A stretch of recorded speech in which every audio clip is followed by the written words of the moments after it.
All right, moving on now to the war in West Asia. Iran has reportedly sent a fresh proposal to the United States through Pakistani mediators, focusing first on reopening the strategically vital Strait of Hormuz and ending the ongoing conflict in West Asia, while delaying nuclear negotiations to a later stage.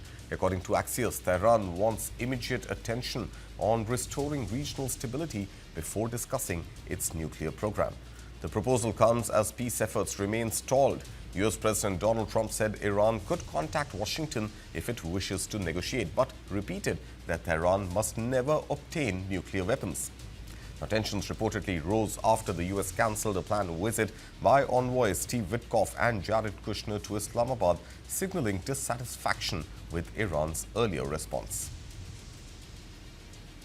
You probably heard that we canceled the trip. We have all the cards. We're not going to spend 15 hours in airplanes all the time going back and forth to be giving a document that was not good enough. And so we'll deal by telephone, and they can call us anytime they want.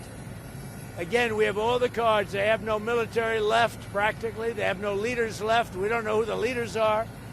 Nobody knows who the leader. I don't think they know who the leaders are, very importantly. What point do you send Witkoff and Kushner and send Vice President Vanson? What point are you going to be ready? They're all very competent, all three. Those are three good. But they weren't meeting with the leader of the country. They were meeting with other people. And I said, we're just not going to do it. Too much traveling, takes too long, too expensive. I'm a very cost-conscious person. In a further escalation of the diplomatic standoff, Iran has now ruled out fresh negotiations with the United States as long as economic and logistical restrictions remain in place. Now, President Masoud Pezeshkian said Tehran will not return to the negotiating table while Washington continues what he described as a blockade on Iranian ports. Now, during a phone call with Pakistan Prime Minister Shehbaz Sharif, Pezeshkian said the U.S. must first remove operational obstacles, including the blockade, before any new rounds of talks can begin.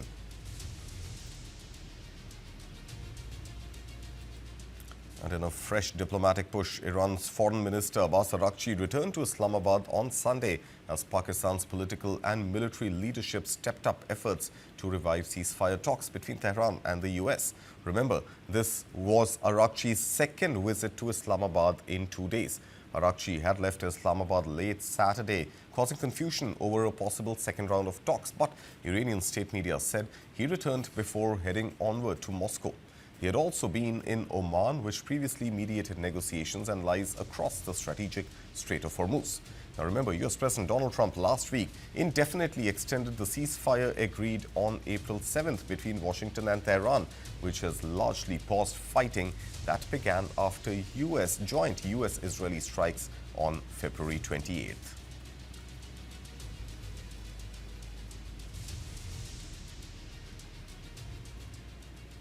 German Chancellor Friedrich Merz has called the U.S.-Israeli war with Iran totally unnecessary, warning that its geopolitical shockwaves are now impacting energy markets, even in the United States. Now, speaking after returning from an informal European Union summit in Cyprus, Merz said Europe must act collectively to confront growing global challenges. He stressed that if Europe fails, Germany will fail too. In der letzten Nacht spät aus Zypern zurückgekommen. Warum? Weil wir mit den 27 Staats- und Regierungschefs der Europäischen Union 2 Tage zusammengesessen haben, um über die Bewältigung der großen Herausforderungen zu beraten, die vor uns liegen, im Iran, mit dem Iran-Konflikt, mit diesem vollkommen unnötigen Krieg dort, mit vielen anderen Herausforderungen, die wir zu tun haben. Wir lösen die Probleme nicht allein. Wir lösen sie nur zusammen mit Europa. Und wenn Europa scheitert, scheitert auch Deutschland, meine Damen und Herren.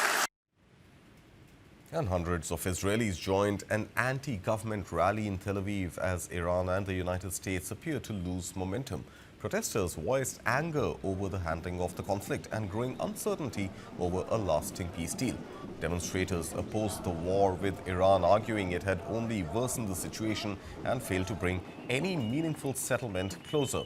Now, although a ceasefire is currently in place, the war has pushed energy prices to multi-year highs, added on inflation concerns, and cast a shadow over global growth prospects.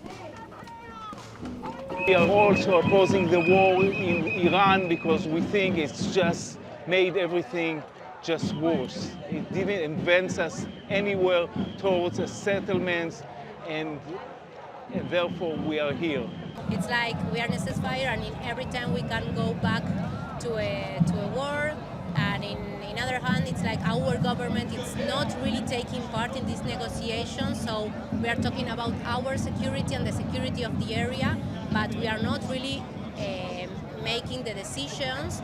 And it's also a sensation that they want us to live in a chaos and not really know what it happened. And I think that part of this demonstration is to really say we want to live in a country that wants peace and want political solutions.